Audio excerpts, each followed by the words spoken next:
Hola, ¿cómo están? Hemos vuelto con este módulo sobre la comunicación oral de CMC Capacita y vamos a retomar los conceptos entregados, comenzando a hablar de lo que entendemos como el diálogo. El diálogo es una conversación entre dos o más personas mediante la que se intercambian información y se comunican pensamientos, sentimientos y deseos. Los elementos del diálogo son los interlocutores y el mensaje.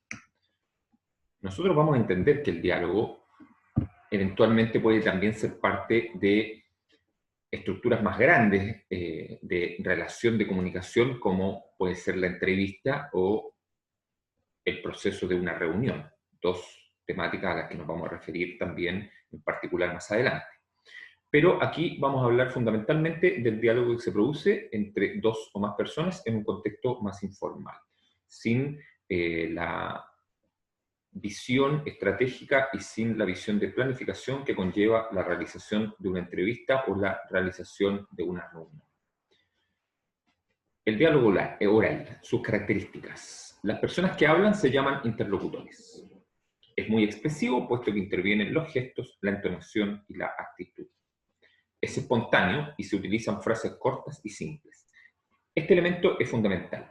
El diálogo oral, lo que entendemos en términos simples por diálogo, siempre va a ser de carácter espontáneo, no va a ser de carácter planificado.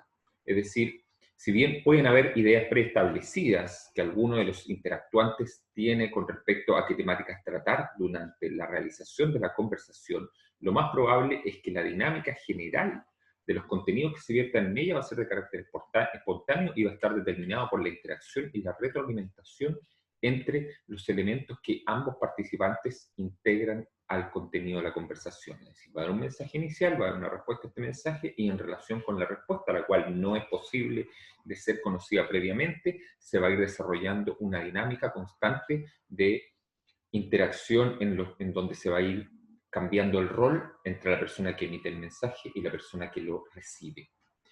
Por lo tanto, da esta característica o esta condición de ser espontáneo, el diálogo oral siempre va a tener errores y siempre va a tener frases sin terminar y siempre nos va a dejar en alguna medida con esa sensación de que podríamos haber dicho otra cosa o podríamos haber hecho otra cosa o en determinado momento de la conversación podríamos haber percibido que éramos capaces de darle un giro a esta conversación hacia algún ámbito en que nos resultaba de mayor interés, tomando una decisión diferente a la que tomamos con respecto a qué conceptos expresar. Pero ese análisis siempre va a ser posterior, esa percepción de error y esa percepción o esa constancia de lo que fueron las frases sin terminar siempre va a ser posterior al desarrollo de la conversación, al desarrollo del diálogo. El diálogo oral tiene una serie de normas. Implica necesariamente respetar al que habla.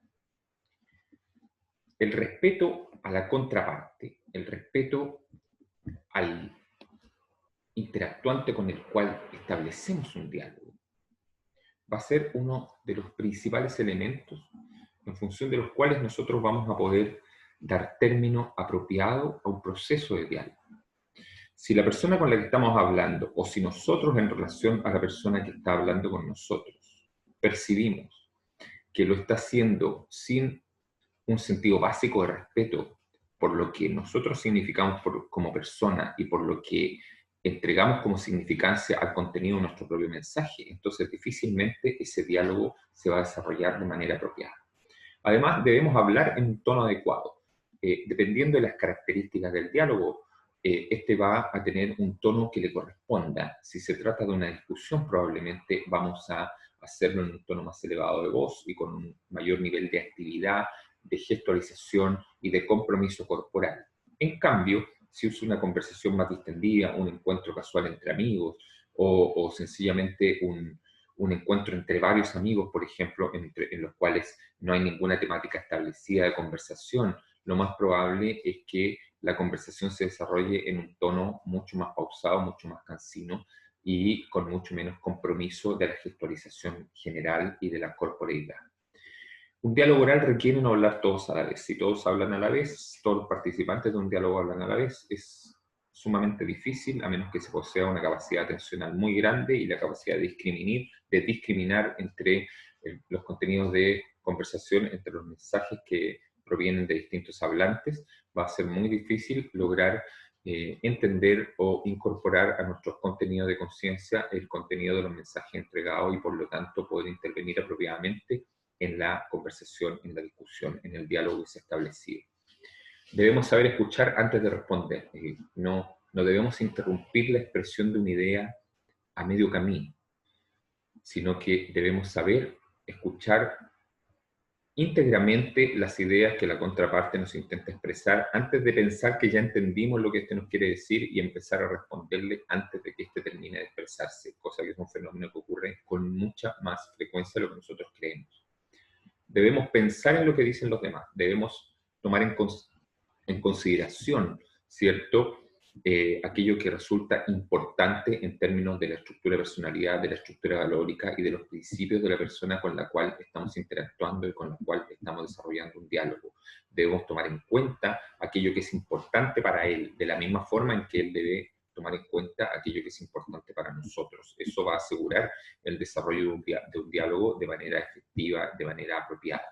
Y además debemos admitir las opiniones de los demás. No basta con tener claro lo que el otro quiere, tener una consideración de lo que el otro quiere, si de todas formas, a pesar de esa situación, vamos a intentar imponer siempre nuestra propia opinión sin dar pie o sin dar lugar a lo que constituya la decisión final o el resumen de la conversación integre en alguna medida también la opinión del otro.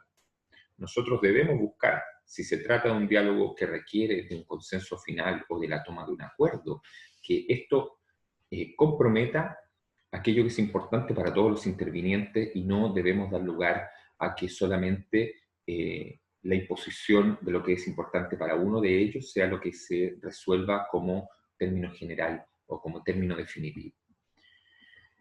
Luego tenemos la entrevista. La entrevista es un diálogo en el que una persona dirige preguntas a otra con el fin de conocer, a través de sus respuestas, sus gustos, ideas o sentimientos. O bien, conocer mediante esta serie de preguntas a las cuales tiene que, ¿cierto?, recibir una respuesta apropiada, la característica de habilidades o de competencias que una persona tiene, como ocurre, por ejemplo, en una entrevista de trabajo. La estructura de la entrevista implica una entrada, un cuerpo y un cierre. La entrada de la entrevista es una presentación breve del entrevistado y el anuncio de los temas que se van a tratar. Es decir, definimos en la entrada de la entrevista el marco de referencia de las temáticas que vamos a afrontar y tomamos conocimiento de aquello que resulta pertinente para el entrevistado de dar a conocer con respecto a sí mismo. El cuerpo de la entrevista implica una serie de preguntas y respuestas y implica el elemento central, que es el objetivo de la entrevista, es decir, tomar conocimiento de algún ámbito específico, y para eso hay una pauta preestablecida de qué es lo que el entrevistador va a preguntar, y este va a su vez a tomar nota de cuáles son las respuestas del entrevistado para finalmente realizar algún tipo de evaluación o de consideración. Y el cierre de la entrevista es el resumen de las opiniones del entrevistado y el comentario personal del entrevistador. Este resumen lo pueden efectuar tanto el entrevistado por sí solo, el entrevistador por sí solo o ambos en conjunto, ¿cierto? Como, por ejemplo, que el entrevistador plantea al entrevistado lo siguiente: a ver, después de la conversación que hemos tenido, yo entiendo que tu opinión con respecto a esta temática en particular es esta y esta otra. ¿Estás de acuerdo? ¿Es eso lo que tú querías expresar? ¿Es eso lo que tú querías dar a entender? ¿O yo entendí de manera inapropiada o incompleta alguna de estas cosas que te estoy mencionando? Y damos pie a que el entrevistado intervenga y a que el entrevistado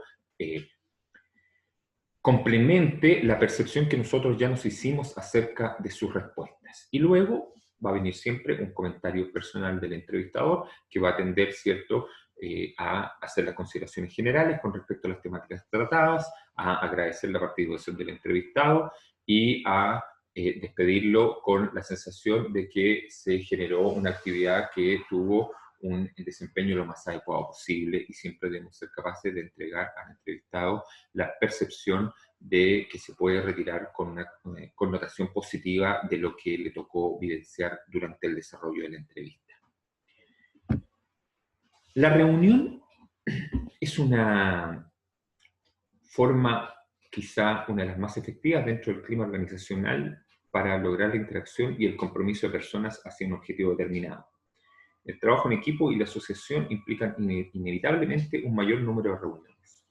La temática de la reunión, como un elemento más en la secuencia que comenzamos con lo que es el diálogo, continuamos con la entrevista y concluimos con lo que es la reunión, conlleva una serie de variables bastante más complejas y bastante más extensas que los dos elementos de interacción comunicacional que hemos mencionado previamente y que son el diálogo y la entrevista. Por lo tanto, vamos a hacer otra pausa en este módulo acerca de la comunicación y vamos a retomar en el siguiente video, también un video breve y explicativo, los conceptos generales de lo que implica una reunión, cuáles son sus condicionantes, sus aspectos positivos, sus aspectos negativos y cómo se debe enfrentar a los distintos intervinientes en una reunión por parte de la persona que dirige la reunión o por parte de la persona que modera la reunión, porque eso constituye una descripción mucho más acabada y mucho más facilitadora para el ejercicio del rol del líder con respecto a cómo deben enfrentar ustedes las distintas